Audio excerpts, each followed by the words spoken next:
Da-na-na, da-na-na. Yeah, we do that every year. It's not a bird, it's not a plane, it's Superhero Slate. It's a modern podcast where we talk about everything that's great, like movies, TV, superheroes. It's Superhero Slate. Oh yeah. Hello, everyone, and welcome to Superhero Slate, the show where we run down the latest superhero entertainment news. We love TV, movies, and superheroes, so let's talk it all out. My name is Chris Dillard. And my name is Mike Royer. And this week, especially today, we're counting down the minutes until the biggest trailer day kicks off. Yes, that's right. It's also the Super Bowl today. It's the Super Bowl. That's really what it is. DC is dating Batman and the Suicide Squad. Chris, would you date the Batman? Does he seem like he'd be a good date? Would he pay for dinner? We gotta talk about who it is afterwards. We don't know. I'd date Bruce Wayne, though. Maybe not the Batman, Bruce Wayne. Agents of S.H.I.E.L.D. returns this summer. Ooh, okay. And more. And more. That's the second time we've read the intro for the show, and honestly, it was a little bit better the second time. A little bit more energy there. Maybe we should. Maybe your computer should make random noises more often. Yeah, it's like I said, it's the biggest commercial day ever, and they're feeding us commercials all the time. A lot of the worst thing I hate, Mike, is when the Super Bowl commercials air a week early, and then they put them during the thing. I want to be surprised. Yeah, this is a week where I go in no commercials, nothing at all. So I'm very excited. We saw these already. And so to the preamble, just to say this, more than likely you're probably listening to this episode after the game has already aired. It very well might be Monday or Tuesday right now. So just stay tuned, stay tight in your seats. We're going to be doing a part 2 later today where we're going to run down all of the trailers and commercials that were in the game. So right now we're just going to do our normal news episode and talk about the craziness that happened in a normal news week for superhero news. And then we'll dive into all the superhero stuff that showed up at the Super Bowl. So just humor us for the first half of the show when we're talking about our predictions for the Super Bowl, because you're already going to know if we're right or wrong. So that actually might be kind of fun. You're kind of going in with the SAT answers to the test. You know, I cannot wait until someone tweets us about how wrong we are about all these trailers that we didn't get. No, I'm kidding. No one does that. You guys are pretty reasonable. So I appreciate that. Also, I got another PSA that you reminded me about before we started recording. If you don't have just normal cable or over-the-air antennas to watch the game, be careful what you're doing streaming online. Chris, you said last year when you tried to stream it online, you were getting these random sets of commercials that wasn't what everybody else was seeing, so you were missing out on the social experiment that was Super Bowl commercials. So I guess make sure you got a good source for the game. Yeah, rabbit ears are always very solid. You'll always get the commercials. Digital, they can put in whatever commercials they want on a feed, so that's dangerous. The last year was also NBC, so I'm going to set up a couple setups in my house today. I only have my brother and sister-in-law showing up, so it's not it's a huge event here, but I'm going to have a couple things set so we can get it anywhere and everywhere just in case there's an issue. Because last year I missed the first trailer, and I was devastated. Oh yeah, I mean you gotta be glued to your seat, because that first commercial slot that's some of the biggest bucks going into the NFL coffers there. So there's always going to be something good in that first commercial break. Yeah, we're gonna talk about what we have some ideas for that is later. But Mike, you're up early. I appreciate it. We're recording a little earlier, much earlier than we normally would record, actually. But you looks like you've been busy this week, watching things and doing things here. And I honestly, if I just saw these 3 things in a row, I'd be like, "What the hell's going on?" So, can you break me down what your list is here and what that means to you? Yeah, my three notes of awareness here. So, the wife and I caught Velvet Buzzsaw this weekend on Netflix, which just dropped. It's Jake Gyllenhaal, and it's from the same guy, I can't remember his name, that did Nightcrawler, which was where Jake Gyllenhaal also starred in that film, and he was one of those guys that show up at car accidents and crime scenes and takes photos and video. Nightcrawler was awesome. This totally creepy vibe, and Jake Gyllenhaal has an amazing performance. And he also continues to have another amazing performance in Velvet Buzzsaw, but the movie overall is just, it's not very good, Chris. And the trailers really kind of set you up for a crazy imagination of how paintings could kill people, because that's kind of the premise here, haunted paintings. So you're like, oh man, this movie could have a lot of fun with this concept, but all of the kills in the movie are just so unimaginative. You would think if you had the budget from Netflix and you had like this very broad concept, you would just go out of the box because literally anything can be in a painting, and it's just such a letdown. So I mean, I guess, you know, if you're paying for Netflix, you can go watch it for free. The first half of the movie kind of has an interesting setup, and then it just kind of trails off from there. So I saw the message from your wife first about how this was a movie that had a great start and a sucky ending, and then you posed this question to our group chat earlier this week as well. Is this the movie that spawned that question? No, this was totally unrelated. I was trying to make a really dumb comparison to the decade of the year 2010. And I was like, oh, the first half of 2010 is like this, and the second half of 2010 is like this, because the second half of 2010 is not going so well for like kind of the world in general. So I was like, oh, I bet a movie would be a good description for that. And then that's what led me down to my second rabbit hole, which was, surprise, surprise, I rewatched the 2008 Will Smith vehicle known as Hancock. And you very well may have forgotten that Hancock has existed. Cause I try to every day. This is why I drink. Well, because unfortunately, if you were a superhero film that came out in 2008, you had to contend with literally one of the best superhero films of all time, the first Iron Man movie, which kickstarted this gigantic cinematic universe that pretty much spawned the show that you're listening to right now. And The Dark Knight. Oh, was that 2008 as well? I'm pretty sure The Dark Knight was 2008 as well, which would have eclipsed like everything else. Yeah, that's rough. And I'm pretty sure word of mouth was not friendly for this movie either. Yeah, so you can catch Hancock for free, unsurprisingly, on Crackle, just with like maybe like 6 commercial interruptions. It's really not too bad. But you know, I had some retail space available in the lower corner of my monitor at the office this week, so I was like, you know, I'm gonna check out Hancock. It's been a while. I haven't seen it since 2008 when I watched it in the theaters.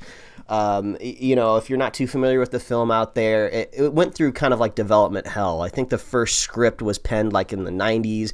It went through a ton of different production companies. I think Vince Gilligan from Breaking Bad did a pass on the script actually too.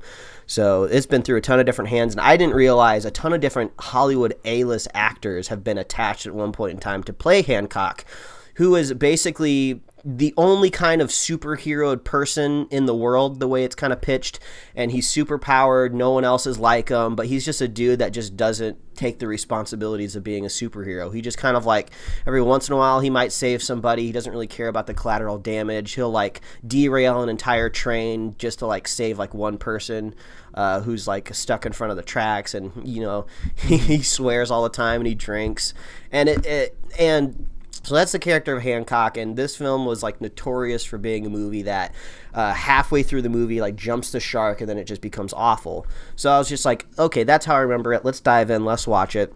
So first surprising thing is this movie is only 90 minutes long. I had no idea this movie was like a tight 90. So I think that actually does really well in its favor.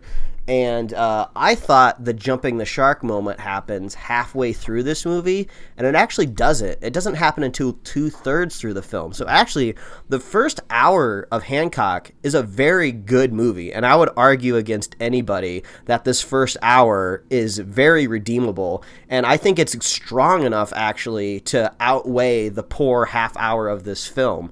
So I disagree, but continue. After I was done watching it, you know, Hancock kind of goes off to like a different city. He changes from like LA to New York and a little stinger in the credits, and I was like, I would honestly watch another Hancock movie. I was never expecting to say that. I had such poor opinions of Hancock after I saw it in the theaters that one time, but there's some funny moments in this film. Will Smith plays the character very well. The special effects are actually pretty solid. I like the styling of like just how Hancock is as a hero. Like when he goes up and he flies around in the sky, his limbs just kind of like flow and move wherever he wants because he's just like this like laid back dude. He's very clever with his powers since he doesn't really care too much about human life. Like he flattened out like a metal lampshade and sharpened it with his nails, and he threw it like a frisbee to cut a dude's hand off. And I was like, that's pretty freaking metal. And then I totally forgot there's a whole set piece in the film where he goes to prison just voluntarily to try to rehab his image. And yeah, I think there's actually lots of redeemable stuff in this movie. I'm honestly really shocked that I'm even saying it. So if you haven't watched Hancock before, go check it out. You know, I won't reveal the weird lore and twist that happens in the movie. You're setting them up for a lot of you making it sound really good until they watch it. It is. And then you're gonna be is. so Chris, you're gonna walk out of that and be like, I hate Mike Royer for making me watch seriously, this. Chris, when's the last time you watched Hancock? Oh, when it came out, and I remember I was at a drive-in theater when I saw this. Everyone wanted to see it, and I'm like, I really don't care. Like, I just didn't care for it then. I still don't care for it now. Like, Chris, it's not for me. It's been 11 years. If you ever just need to kill like a solid 90 minutes. Oh, I've got plenty of things I could watch 1.5 episodes of Titans. Oh, that's true. I guess there's a lot of stuff we haven't watched to kill our times with. I'm burning all of this goodwill with the fans by watching things like Hancock. But seriously, I think I actually wouldn't be surprised if in maybe like 10 years when they want to reboot another comic book property, they like reboot Hancock. You remember the lore being really weird and really messy, but I think it could be fixed. I think you could still tell the exact same story and just reformat it a little differently, make it a little bit more palatable. You know what story it imitates? What? It's literally the Hawkman, Hawkgirl relationship. It does have a very similar vibe, but they don't really flesh out anything. They just kind of say like, oh, there might be gods, might be spirits or whatever. They just kind of brush it off to kind of get that third act done with very quickly. But those first two acts are solid, Chris, and I'll fight you. You can fight me. It's fine. You'll still. You know, I'm pretty raged up. So before you get onto your third thing here, I just want to say I started Kingdom Hearts this week. I'm pretty raged up. Yeah, Chris, lay it on me. I started Kingdom Hearts. I played I had maybe 8 to 10 hours in this game. Right. I'm like, okay, I'm trying to truck through this. I'm feeling better about everything once I started leveling up and getting weapons I could use. Then I go to play last night. My save file's gone. Oh no! The whole thing is just gone. And this is like a flashback to the first time you tried to play the game, right? Where you literally couldn't get off the beginning island. Yeah, so I'm not I have instant hatred for this game because if I want to play it again, guess where I have to go back to, Mike? Oh, the damn island. So I was just so mad last night. So I started again. I've actually put an hour into it, maybe. Oh man, so you did start again. You did go back to the island. So I did, and you know what I did this time?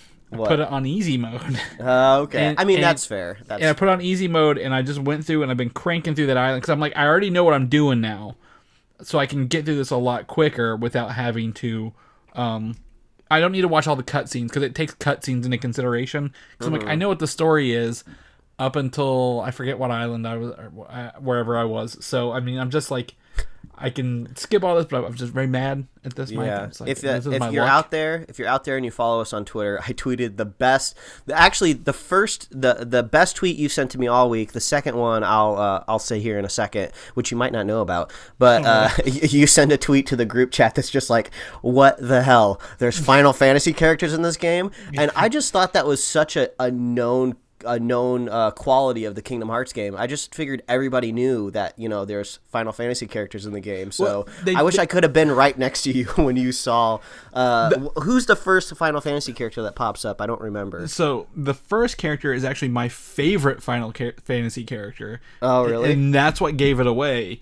It is Squall Lionheart, and they call him Leon. Oh yeah, because he's from Final Fantasy VIII, which is my favorite of the Final Fantasy games. Now, they don't, I know that Square Enix made this game, and all the characters look like Final Fantasy characters.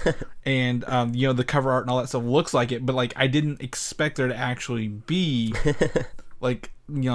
Squall, and then, who's the Final Fantasy Cloud, I think, is in it at one point. All the actual characters in it, because I'm like, oh, they're just similar art styles, they're not going to actually mix them. And then they did.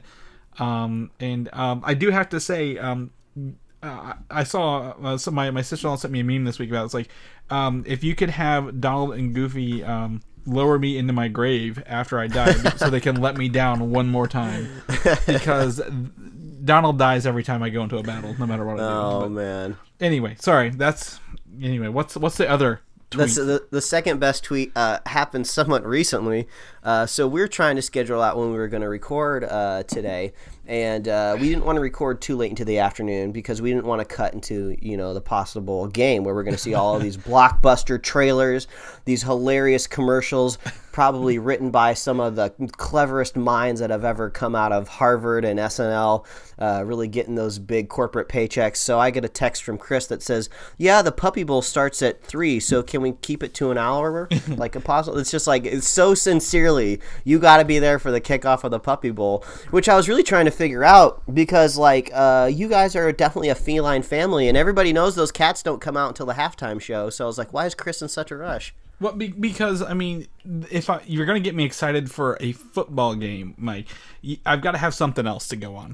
I'm not watching the pregame roll for like 3 hours beforehand. I'll watch some puppies. I don't mind animals. We're a cat household, but I don't mind me some puppies. I love how the Puppy Bowl is like counter programming, and I would love to see like counter commercials and counter trailers. So it's like you get all of your debut trailers for like this year's like romantic comedies or whatever during the Puppy Bowl. That would be hilarious. Well, my wife was going to make football shaped cookies for this, and I said nobody here is going to care about football. Make them television shaped cookies because I'm here for the commercials. Yeah, that's true. And I don't think she is, but it was at least an attempt was made. So. All right. Lastly, what are paint nights, Mike? You've been not telling me what this is. Well, last week I gave everybody kind of like a life hack for how to play Quiplash on Jackbox. So this is another little hack for if you've ever seen everybody has a friend on Facebook who goes to like those wine and canvas nights. They all get wined up. They all paint like the same like bowl of fruit or whatever, or the same like bird cage, and then they post up all their pictures. I've never been to one before, but we have a friend out here who went to one and he hated it because you pay for it and you don't get any free wine. You got to pay for it, and you all have to paint like the same thing, and he didn't like how like structured it was, so he converted his garage. He like packed a bunch of stuff away and he just parks his car on the street, so he turned his garage into like a paint night studio. So he just invites people over and he has like a bunch of paints that he bought, and he just picks up like some really cheap canvases at like at a hobby store, and he just invites his friends over, and we all just like paint whatever the hell we want. So it's like a paint night hack. Like you don't have to go to like a studio and pay money and all paint the same stuff. You just get all your friends together, sit down at a table, and you just get some canvases and you just paint random stuff. Like it's really funny to see everyone's different personality when you can choose what you want to paint, because you see somebody that's just there, they don't really know what they're doing, so they just like a friend of mine just painted a slice of pizza, and then he captioned it, "This is a slice of pizza." So you can be very straightforward and analytical, and then you can have my wife, who's on the other side of me, who's like painting like a very, very accurate goldfish that has like one of those fruit basket hats on, like those like dancers did. Yeah, Chiquita banana girl. Yeah, it'd be like a Chiquita banana fruit hat on a goldfish. So that's where my wife's mind goes. So that's my second kind of like social hack. Just do your own paint nights. Costs a lot less money. Yeah, that too. You can definitely do that. What have I done? Oh, I'm trying to run wire in my house. So thank you for people who's submit that, but I'm not going to dig in that. We've already gone way too long, Mike. We got to get into this show. We're here. This is a Super Bowl LIII. I think that's 53. Sure. I'm going to call it the LIII pregame. And so we are here to talk about trailer predictions. Here's what I'm laying down for you, Mike. You ready for this list? Yes. Avengers Endgame. I think this is going to be very early on. Please. Or they're going to save it for the end of the game. Oh, I see what you're doing. There's a pun in here somewhere, and Marvel could play with it or be like, no, that's stupid. I'm thinking you think 30 or 60 seconds? What do you need? Oh, man, I honestly think most of these will probably be 30 seconds. Man, that's just so much money to shell out. I feel like if anybody's going to do 60 seconds, it's going to be Star Wars, because it'll be the first trailer and it'll be announcing a title. So I feel like you would go all out for that. I don't think there's going to be Star Wars. Okay. I'm gonna lean away from that. Okay. But I think Endgame, as much money as Infinity War made, and Endgame can make, I think they might shell out the money. Okay. But I'm going to hope that, I think they did this for Iron Man 3. They gave us a 30-second spot, and then you linked to a YouTube trailer that had the full for thing. Sure. There will be full trailers out there on YouTube. Okay. So Avengers, I think that's a solid guess. Okay. My second one is a little less solid. Is the Captain Marvel spot. We are a month away, a little over a month away. I don't think they need this spot anymore, but they could definitely still put it in there because I'm seeing new trailers new TV spots all the time popping up in my newsfeed. Which was the newest one was pretty cool. I wouldn't recommend anyone watching it. Save it for the theater, but it was pretty cool. I'll give you that much. And we're going to talk about that a little later as well. Something to do with Captain Marvel. You think we're going to get an Aladdin trailer to show the full genie and quell all those Will Smith haters? Yeah, I got to see a blue genie. Like, don't show me an Aladdin trailer until you have turned him blue, because that's what they said. He's going to be blue. So I got to see how that's going to look. So, yeah, I think Aladdin, that makes sense. That's going to be their biggest live action, because the next one, I don't give 2 quarters for the next Disney movie that you're about to say. Yeah, Dumbo. Also, Aladdin was the last Kingdom Hearts level I beat. That's what it was. That's a good level. That's a good level, too. I like that's that. a lot of puzzling in that one. I'll tell you that right now. Dumbo, yeah, I'm not going to watch Dumbo. I don't care about an elephant who can fly, man. Yeah. But Dumbo will probably be in there. Tim Burton's next big live action movie. I bet it'll make a ton of money, but count us out. If there is a Dumbo trailer, I'm sure it will be Danny DeVito heavy, because Danny DeVito, if you don't remember, showed up last year to the Super Bowl as a M&M that became a real person, and then I think he was hit by a Mack truck or something like that. So I guess Danny DeVito, he's a good sell at the Super Bowl. It's true. This week we've seen a lot of Bo Peep promotional spots for Toy Story 4. Came out of nowhere. I think we're going to get a story trailer during the Super Bowl, or something that tells us what the story is, because the other two have just been like teases. Them dancing in a circle, and then the Key and Peele trailer. So I think we're actually going to get what is the story of Toy Story 4. All right. It's funny because there's people listening right now. It's like, Chris was right. Nope, Chris was wrong. Chris is wrong. Alita Battle Angel, I think, needs to fight an uphill battle, so to speak. Wait, Chris, are you talking about the best movie of 2019? I am. Alita Battle Angel? Alita Battle Angel. It will make the most money and have the best reviews. I hunted down that YouTube comment this week because I just had to remind myself that it existed. So do you want to print it out and frame it for your office there so you can look up and be like, anything's possible if you believe. I just like people. There's some people out there in 2019 that can just still be hopeful and optimistic. So I'm not making fun of that YouTube commenter, but man, I'm hoping you're right. That would be fun. That would be a fun year. That Alita Battle Angel would be the best movie. After all the talk up you just did for Hancock, you can't make fun of that guy at all. So, but Alita Battle Angel, I think it needs an uphill battle. I don't know if another trailer or TV spot's going to sell me on it. I think we're going to watch it regardless. But I need a little more excitement.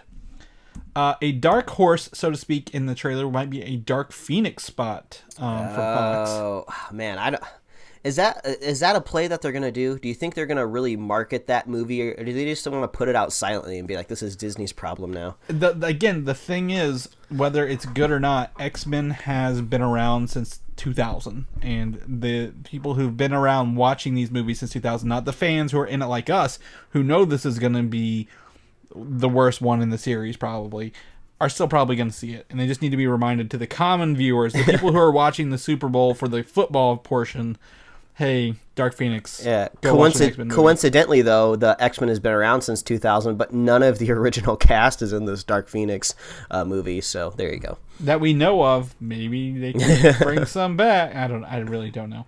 The end of Dark Phoenix should just turn into Deadpool kills the Marvel Universe. Deadpool just shows up like at the very end of the third act, and he just kills all of them and looks at the camera and go, "There, Disney, are you happy? It's done. You can reboot them now." That would be amazing. I think Wolverine will make a cameo because he's been in every movie. I mean, yeah, that might be sweet. And they should do it like Old Man Logan, where he actually kills all the X-Men, and then that's the future that this world is in now, where he's the only one left.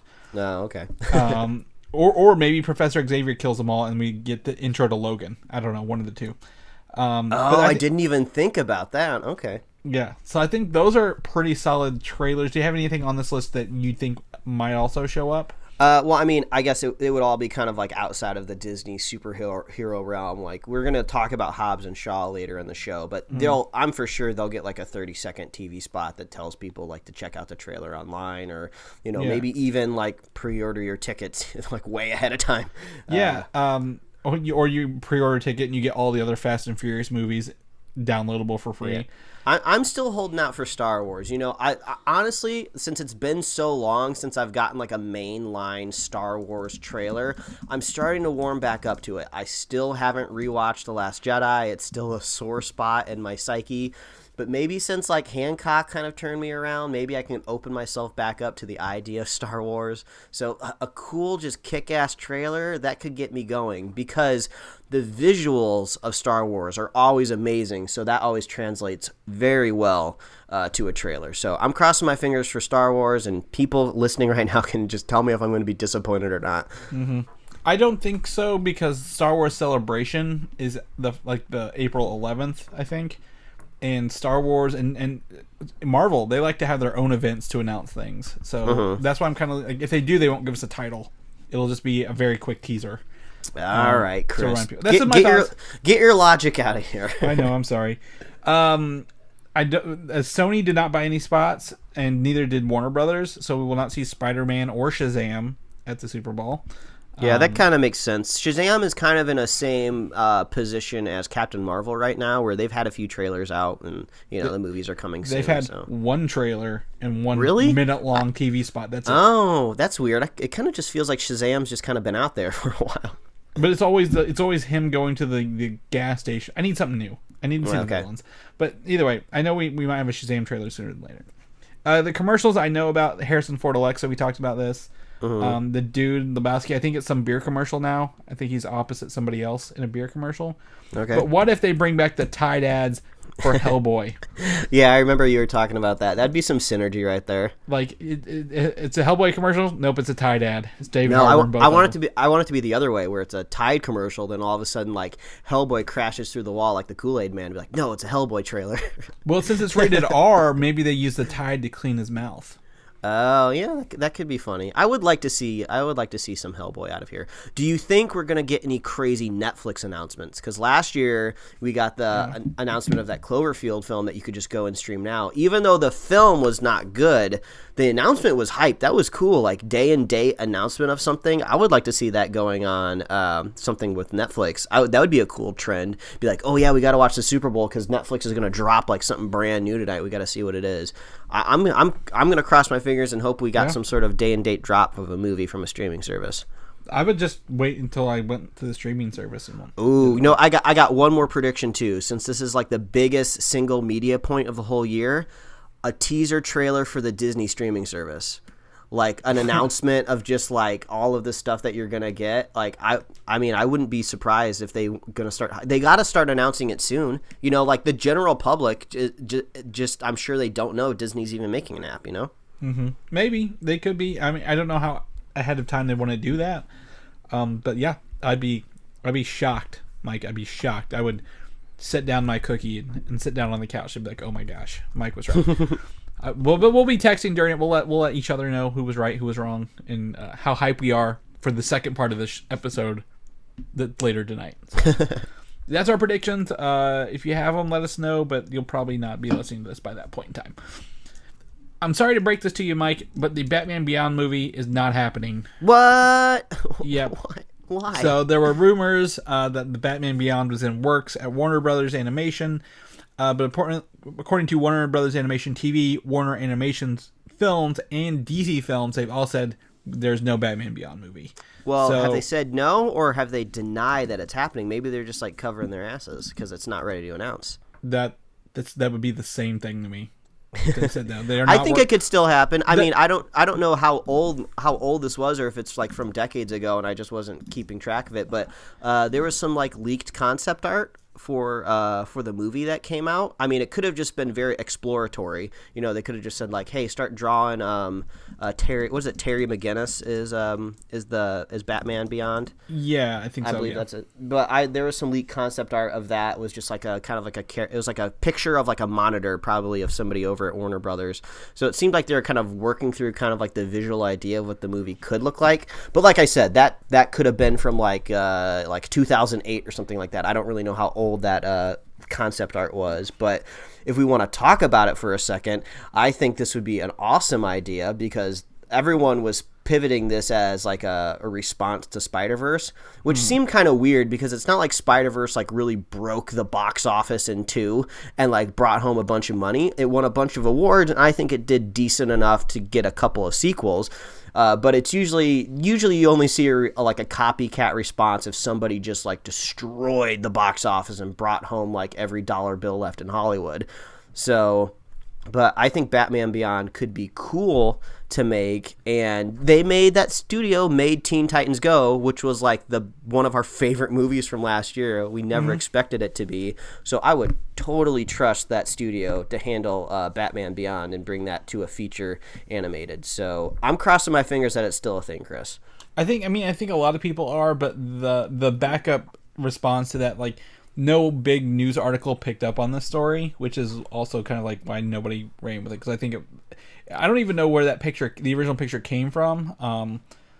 So hopefully the response for this alone is enough to get them thinking about it now, because if people are clamoring for this and then they're all disappointed it's not happening, maybe like, hey, just do it already. Yeah. Well, also we're talking about a feature animated film, so that usually doesn't pique the interest of the broader internet so much. So but yeah, I'm crossing my fingers, man. I love Batman Beyond, and I know we have a lot of friends and people that listen to this show that also have a fond place in their heart for like a teched out Iron Man Batman. So let's see if it comes to fruition.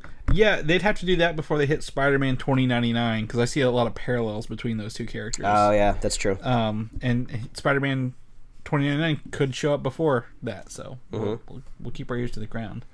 And the most shocking news to me this week, Mike, we've got 3 DC movies with dates finally, and these have already been updated on the superheroslate.com/upcoming releases calendar. I made sure these were out there. The first is The Batman, finally.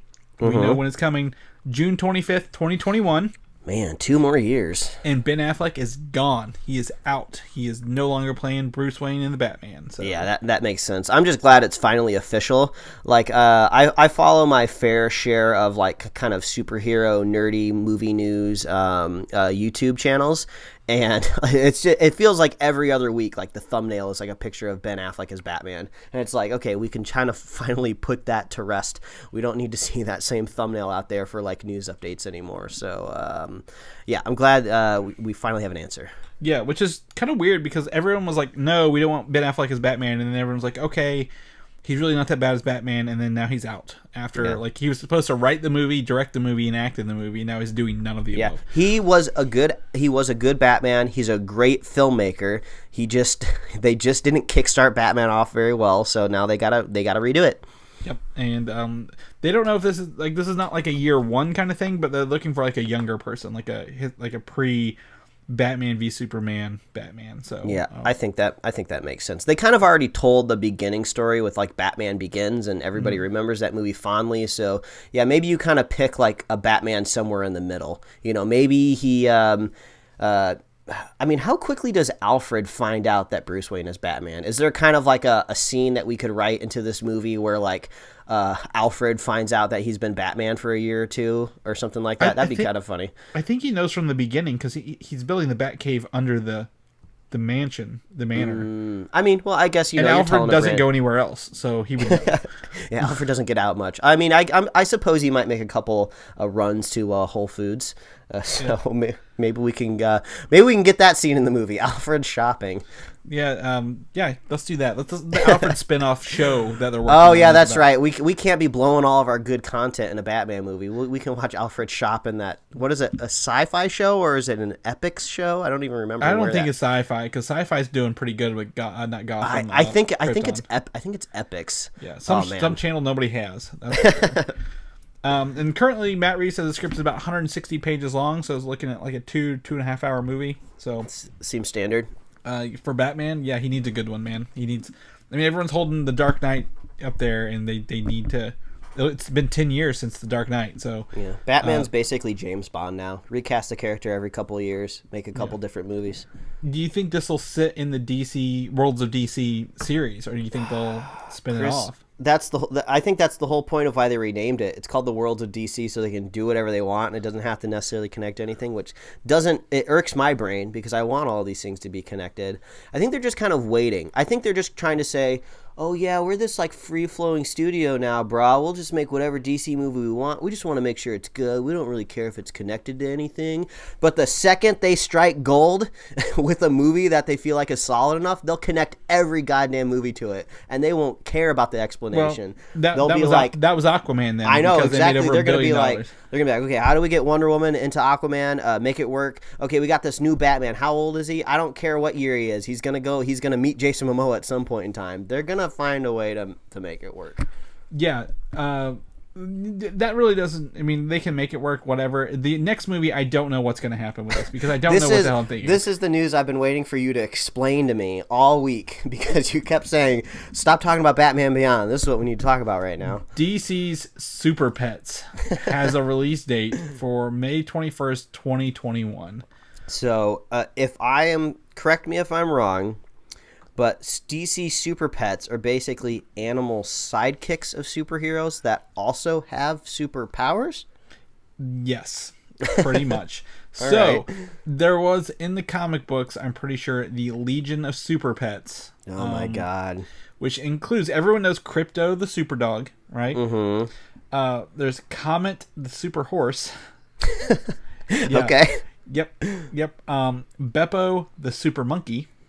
Please tell me there's like a chinchilla or like a hedgehog or something. I think there's Protey was one of them, but I also remember Streaky the Super Cat. Now, mind you, this is not anything like Bat Cow or anything other like that. Oh, but, man, Bat Cow, that'd be cool. But those are legions of super pets. Now, there's other pets out there. I'm pretty sure. I think this is going to be an animated kids movie. I think this is a response to what is it, Teen Titans Go, because I think we're going to see a super dog. We're going to see a bat dog. I think there's like a Green Lantern squirrel or something like that. I'm pretty sure it's animated because there's a series of children's books with this. And that's what I was thinking too. Like, if we're going to just attribute all of Warner Brothers animation to Teen Titans Go, now if they made this movie in the same vein as Go, I think that would be great, because you would be able to like mine all of these like weird characters and these weird animal people. Like, you know, in Lego Batman, where they were making fun of all these random sidekicks like Condiment Man, they're like, oh yeah, he's real. Like, I could see DC Super Pets doing that too. Like, oh yeah, we're definitely having all of these weird super pets, and we're going to reference all of this weird stuff that happens in comic books, like animals with superpowers. So yeah, I mean, it'll get the exact same team that made Teen Titans Go, but at the same time, I don't want that happening because I want another Teen Titans Go movie. So as long as it doesn't interfere with a sequel. No, because the people who did Teen Titans Go are doing the Teen Titans versus Teen Titans Go movie, which is being worked on. It's already. I think the voice has already been recorded. Yeah, but it's like a TV movie, though, right? I don't know. They haven't said either one yet, because literally the end of Teen Titans Go teases it. So that's why it goes to the movies. Mm-hmm. I did pull up DC Super Pets website, and there's a lot of characters in here. There's a seahorse from Aquaman. Like what? Just tell me what the most impractical superhero animal is on there. A worm. There's called What's-It, and it is a turtle dressed up as the Flash. Okay, I guess ironically, that's funny. There is a kangaroo dressed up as Wonder Woman called Jumpa. Jumpa. Yeah, that's really about the two useless ones, I think, here. All right, well. I don't know. This was a comic book. I want to say I have some of these. I want to say I do. Because the art is done by Art Baltazar. Yes, so I actually may own some of these books. Art Baltazar, he owns a comic book store in Chicago. Remember I went to Chicago over the summer? I did an interview with him for us, actually. We have an interview on our YouTube channel. So, yeah, so there we go. I did some research just now because I was like, Super Pets, what the hell is going on? This is the weirdest thing they've ever announced out of everything. We don't even have a Flash movie on the radar yet. But we also have the Suicide Squad to look forward to. August 6th, 2021. So 3 2021 movies from Batman, DC, Suicide Squad. James Gunn is, I think, in final talks to direct the Suicide Squad as well as write it. So he's already writing it. He will be the director as well. But apparently, James Gunn was offered his pick of the properties in DC to work on, including Superman. So it kind of makes sense. He's a guy that obviously likes the ensemble. He crafted the Guardians of the Galaxy. this movie has kind of been described as a reboot of the Squad, right? Like it's not going to be the same members, right? It can be some of the same members. Mostly all new cast. I think Margot Robbie's Harley Quinn and Will Smith's Deadshot have a very high chance of returning, though. But that would be about the only two. Yeah, those are honestly the standouts that everyone talked about from that film. So, yeah, I think that's cool that at least out of all the picks he could have taken, especially since including Superman, since he has that movie coming out that he produced where it's like an alternate take on the Superman character. So it seems like he's got a spot in his heart for Superman, but he still decided to go Suicide Squad. Yeah. What's that movie called he's got coming out he produced? Bright something? Is it Burn Bright maybe? Or Brightburn. Yeah. I'm gonna see that movie. That looks good. That's a horror Superman movie for sure. So yeah. So he could have done that. But that's cool. You know, I wish he was doing Guardians 3 again. And none of this all happened, but at least he's gonna make a movie with an ensemble. Hopefully it's different than Guardians. Though I want to see him do something different. So. With that team, so maybe we'll have a good Suicide Squad movie in a couple of years, Mike. Oh wow, I can only imagine. We can only imagine. I'm actually a little excited about the Birds of Prey movie coming up. We got our first promo. It started filming a week ago, and they've already got a promo video, which looks like a costume test, really, and it's a quick bunch of shots. And I think the most we can see is Harley Quinn, Margot Robbie, some shots of Black Canary, Huntress, I think with her crossbow. Ewan McGregor's Black Mask, Victor Zsasz. There's a lot of shots in this, and it just says "See you soon." What do you think of this little promo? I think they were obviously just announcing they're kicking off production, right? Yeah. Like pretty much like, hey, we're these big names are here. Come, yeah. Get ready. I mean, it seems like they're trying to keep it light and easy and fun because I don't think I've ever seen anything quite like this before, where it's like a teaser trailer that's just kind of like almost kind of like a costume test a little bit. I love Mary Elizabeth Winstead, so I'm gonna see the movie just purely because she's in it. But I have a Chrome extension on my browser that lets me frame by frame through YouTube.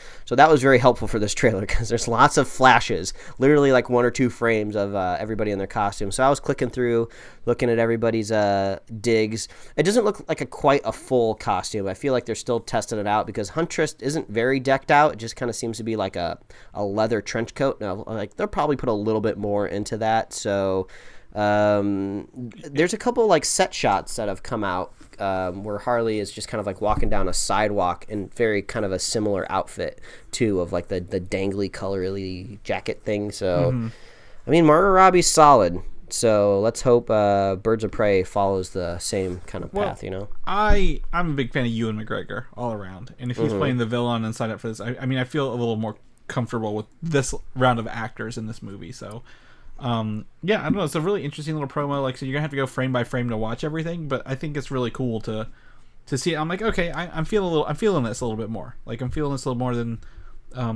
we haven't even seen a video. No, they did a teaser like this for the Joker, didn't they? With that clown song. But that was like wasn't that more of like a social media teaser though? I think they just like put that up on like Instagram and Twitter. Yeah, but I mean, it was the same as this. It was like the first week of production. Like, oh yeah, I guess you're right. So maybe that's DC's new thing. Like, hey, here's some stuff that we're working on. Please get hype, people. We need it. This isn't Justice League. We're not doing Justice League again. Come watch our new stuff. So yeah, that's cool. Guardians of the Galaxy Volume 3. We're gonna bump back into this. Actually, someone on Twitter said, "Hey, who'd be the best director for this movie?" You know, he thinks that Edgar Wright, Chris Miller, and Taika Waititi would be great directors, and then all 3 of them were like, "Nope, James Gunn would be the best person for this." So I think that's really funny that they all like put it back on this guy, fake news mags, and he at the end of it he was like, "Don't tweet your heroes, guys," like because they all were like, "No, James Gunn." So.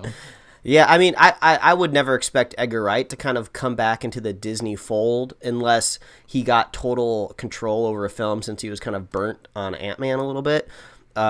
Chris Miller he burned himself, but go on. I mean, Chris Miller would be cool.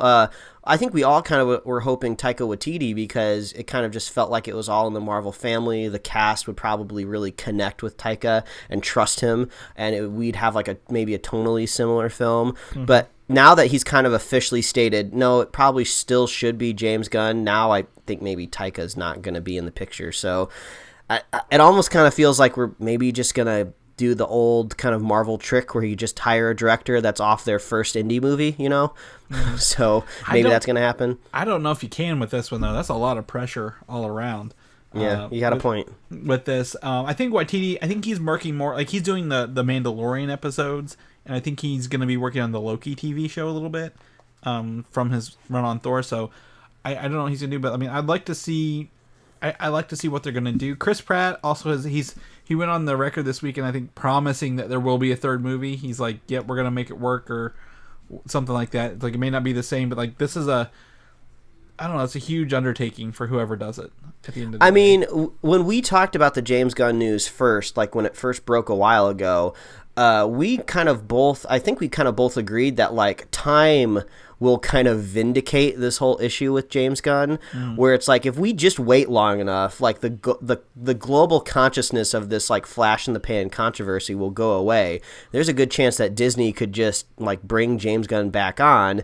But, you know, since they've kind of already fired him, it's kind of hard to bring him back. If they just maybe would have like did like a perma ban or a shadow ban or something like that. Like if this was like an online forum, he could have like come back. But they really just put that axe down. So I don't know if he's gonna roll back through. Yeah, I don't think so either. And especially now that he really is going over to Suicide Squad in DC. Like there's no, like he's moving on. So Disney and Marvel, they've got to do the same. I don't know if we'll have an announcement come Comic-Con this year or not, but they could be waiting. Maybe they need to change the landscape of the MCU, and if they change that landscape, the Guardians may be in a different spot, and maybe that would be a different movie to tell.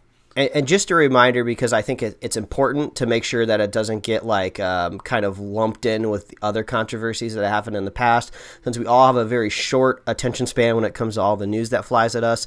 The James Gunn controversy wasn't tied up into Me Too at all. It was just some really kind of cringy 90s alt humor that he tweeted that just didn't vibe well with the Disney brand. So everyone that was dug up by the alt-right over the summer, because they were there. They knew about him. He's apologized. Like, it wasn't like he was hiding them. So yeah, I mean, James Gunn's probably like biggest fault is like the first time he apologized for those tweets, he probably just should have deleted them.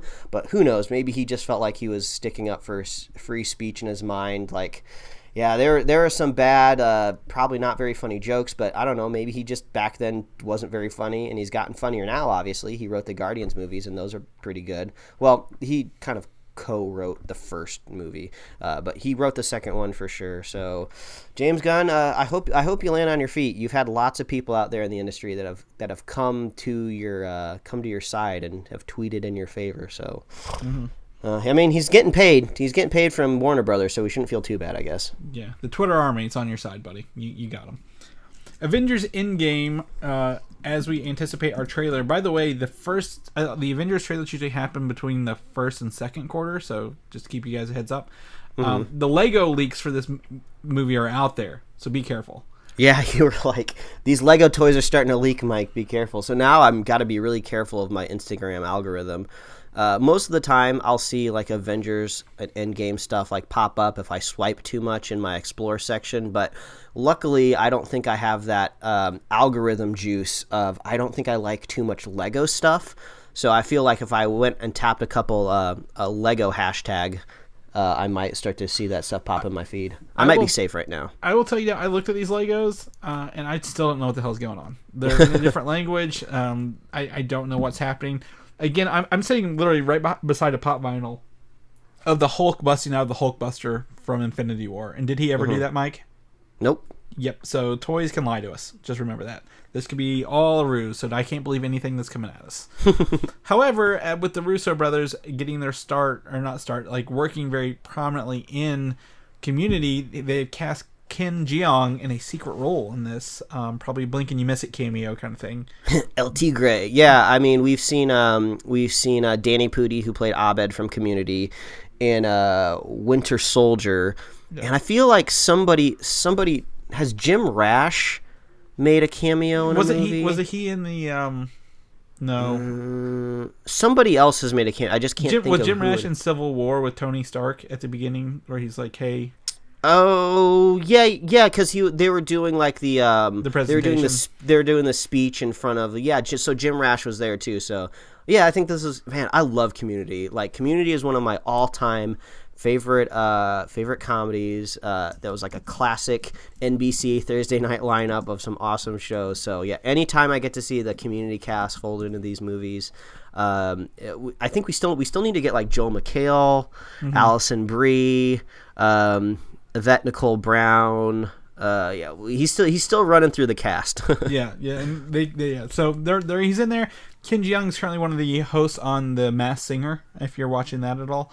And he's funny sometimes, but he's just up there saying things most of the time. So I'm like, I don't know if I like you or yet not in this live role. But whatever, we'll see what happens in this. It could just be a voice. We'll pay attention. Agents of S.H.I.E.L.D., probably one of the biggest videos I think we got this week, at least to me. The season 6 trailer dropped for us, and this is our first look at the upcoming season with post season 5, where Coulson has supposedly gone off to die in Tahiti. Yeah, it was a roller coaster of a trailer, just because it starts out at the very beginning with Agent May was just like, I was there when he died. He's dead. He's gone. And then the very end of the trailer, there's Coulson. Well, it even starts with him talking to Mac through like a projector. You're like, is he there? Or it's a projector. So yeah. Phil Coulson will make a huge... his presence will still be felt through this 13-episode summer season. And then there's another season after it. But I think with Coulson not debuting, coming back into the movies with Captain Marvel, this could renew interest in the show with this character. Or set up some interesting arcs for him in the shows to take here coming up. So yeah, once I saw him pop up as a hologram, I was like, okay, he's here to stick around. They're not just gonna, like, usually like when an actor like leaves a show, and if he actually was leaving and he had that kind of like nice sunset ending, like, he probably wouldn't like come back to the show. He'd probably be off working on another project. He's like, sorry guys, I can't come in to film on hologram for like your one episode. You're just gonna have to continue on without me. But no, I think he's very much still in the show. Yeah, I mean, I don't think the show would go on without him, to be honest. But he's directing an episode at least in season 6, maybe one in season 7 too. So nice. Yeah, and Clark Gregg is going to be at C2E2 this year. Maybe I'll get my picture with him. I love Clark Gregg. If you come across and be like, hey, I got a buddy, he really likes you, he thinks you're cool. Yeah. Can you say the word superhero Slate for us real fast? We need the promo. We need it for our show. Have you ever read the comic book Invincible by Robert Kirkman? Are you familiar with it? I am definitely familiar with it. I've never read it, but I know that's one of his like first popular comics, right? That was before The Walking Dead, I think. I don't know when The Walking Dead started, but this was like 2003-ish, and it went on to like maybe 2018, like late last year. 144 issues. Mm-hmm. Very much his own, I think, created and owned kind of thing. And the animated series is coming to Amazon.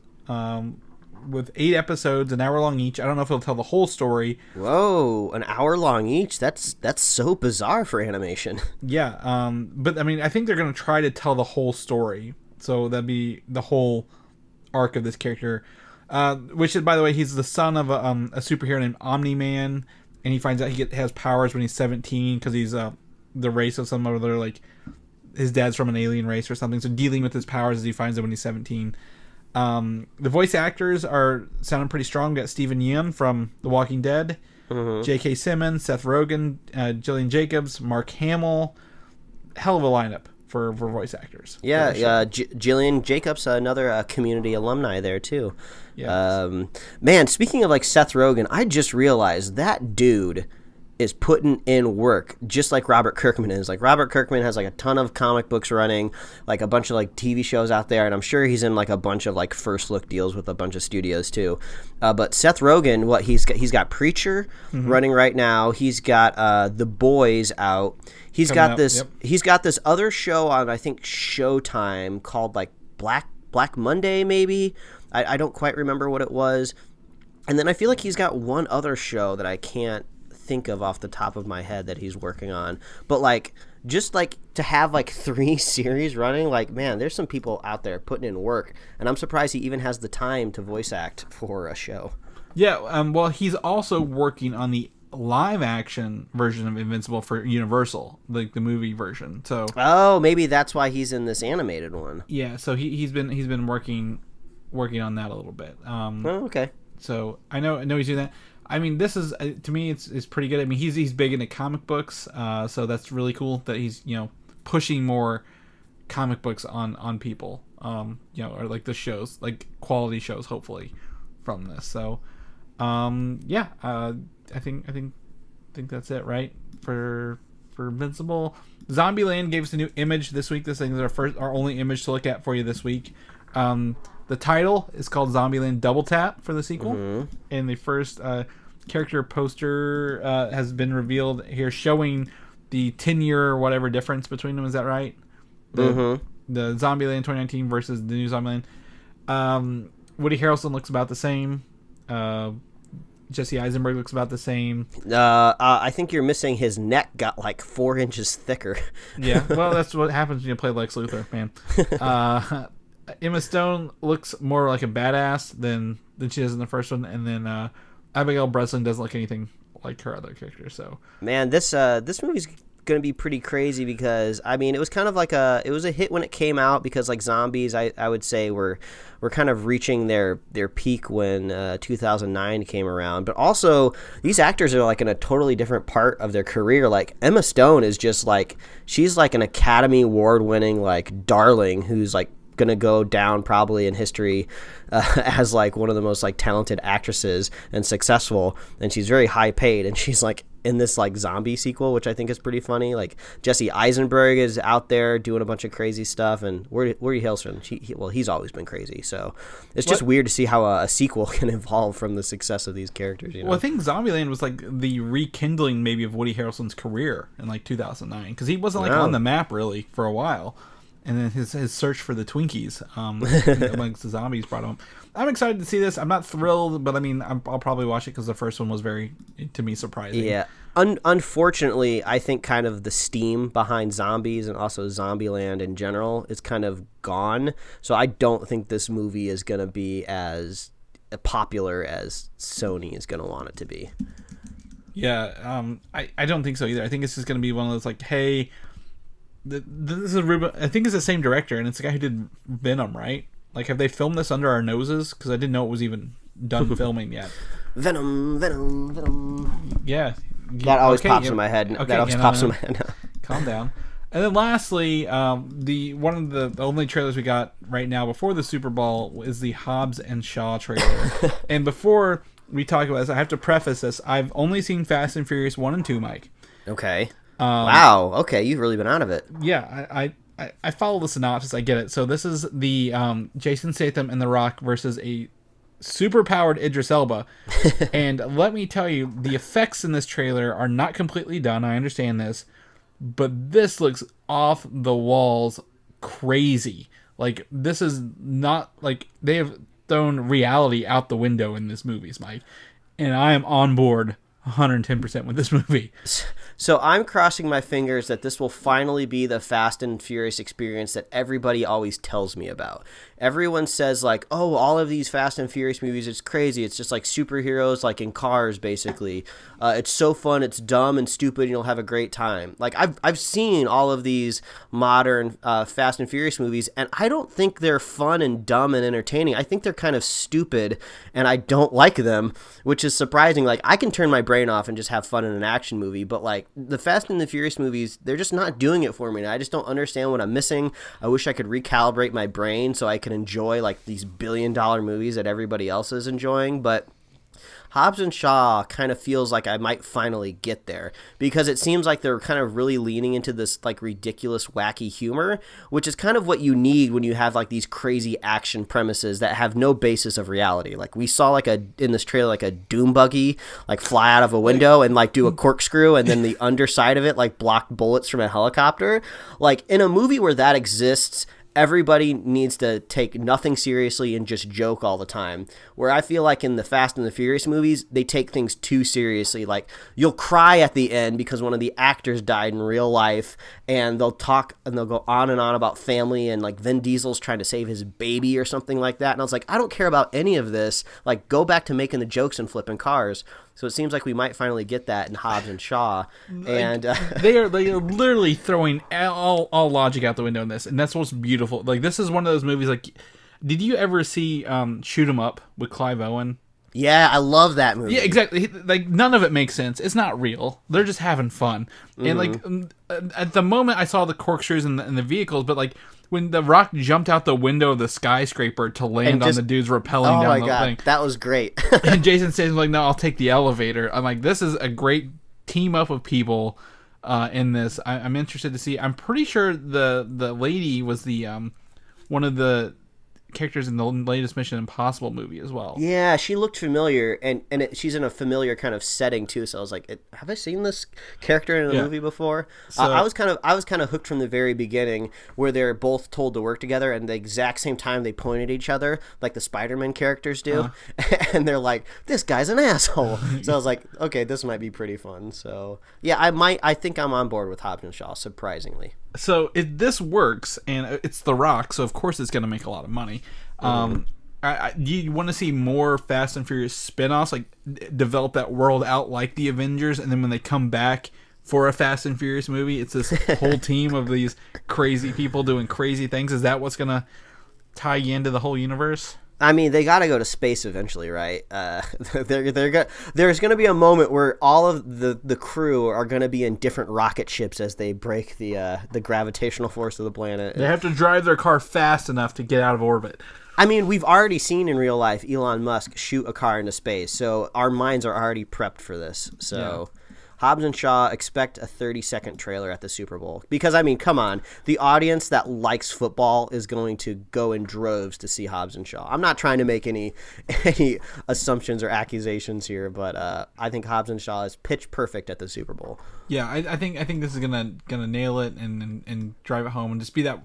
You always gotta have that one action movie that has a trailer that comes just like, what am I watching? That's a Super Bowl trailer.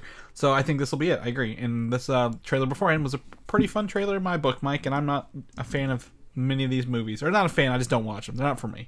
So anyway, Mike, that's our pregame show here. It is time to go get ready for the game and then, eat all our food that we've been making. Snacks. I got my Velveeta. I got my Rotel.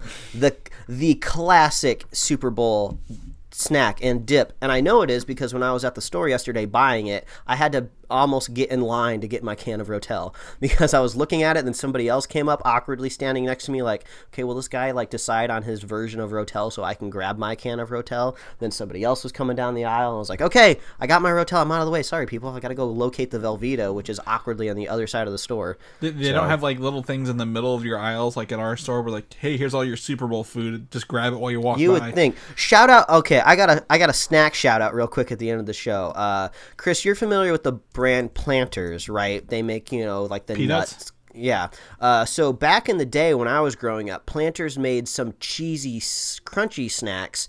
They made some cheese balls that came in a larger tin. It was like literally a peanut tin that was 3 times taller. And then they put cheese balls in it. And they also made like their own kind of like crunchy Cheeto that came in a similar shaped tin can. Now, I grew up eating those snacks because my dad really liked them, so we would get them at the store a lot, and they were like really good cheesy cheese ball snacks, kind of similar to like any other cheese ball you might see in like Sam's Club or Costco, but usually they come in like a gigantic clear tub. So they kind of stopped making those like in the late 90s, and then all of a sudden, like 2 weeks ago, I'm at the grocery store, like a 31-year-old man, and I see that they brought them back, and literally on the front of the can, the tin can, it says, "They're back," and I was like, holy crap, I grabbed it so fast.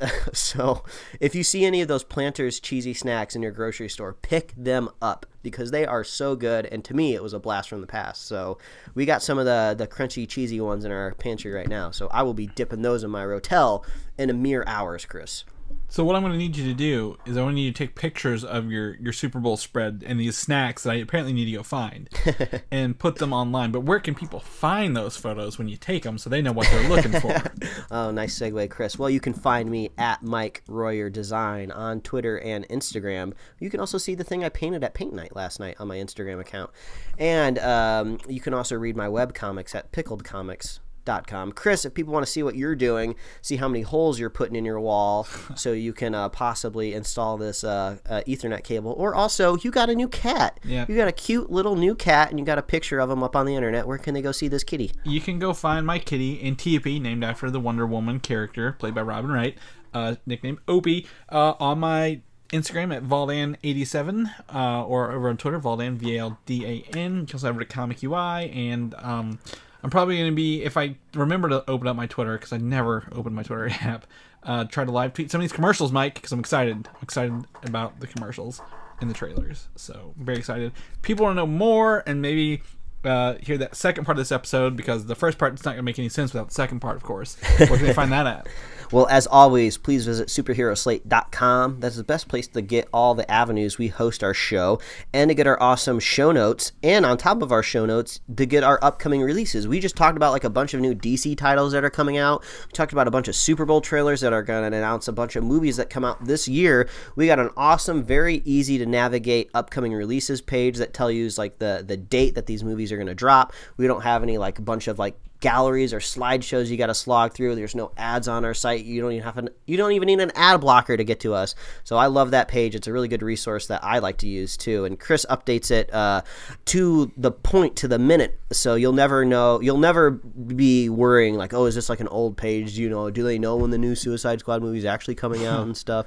So I actually kind of like sometimes when a movie's announced, you'll leave it on there, but you'll cross it out. So it's almost kind of like a little time capsule. It's like, oh, that's funny. That's right. Like 2 months ago, we were supposed to get this movie that never came to bear. So I think that's funny.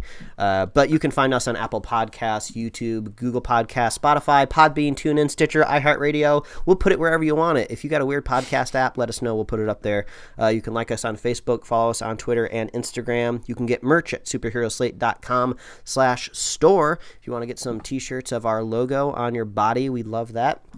We love hearing from you, too. We rail on that person sometimes that left us that YouTube comment saying that Alita is going to be the best movie of the year, but I love whoever that is. I don't know if you're a guy or a gal, but I love that you're putting it out there in the world. It's like a vision board. Like if I say it, it'll come true. So I hope you're right. It would be cool to have like an anime live action be the best movie of the year. So if you want to be like that predictor in our YouTube comments, we love hearing from you. Reach out to us on Twitter. Unlike Chris, I do our best to try to log into Twitter and monitor what's going on there. So if you see any tweets, they're probably from me, but I think every once in a while Chris gets a little frisky and gets in there. I'm more of an Instagram guy right now. My work's got me focusing on it, so. But we love hearing from you, so reach out. And if you want to be a super fan of the show, if you want to put that endorsement on your driver's license, right under glasses or contact lenses, just follow us and share us with a friend, share us with a buddy, and we will be here every week. And we're going to be here twice this week. We're going to hop right back on these mics after the big game is over. Screw it. I'm just going to say Super Bowl. They can't sue us. They can't find us. We're too small. We're like an ant. We're like an ant that's crawling through the cracks. You can't get to us, NFL. You don't get any money from us. That is for sure. Yeah, but we love you. We love you guys and gals, and I'm going to go to the store and buy some more snacks. That's right. I'm going to go get my puppy bowl on here in 30 minutes, Mike. So let's do this and break. All right. Adios, everybody. Thanks for listening, and don't forget to subscribe. Oh, I'm never sure of anything, Chris. Oh, good.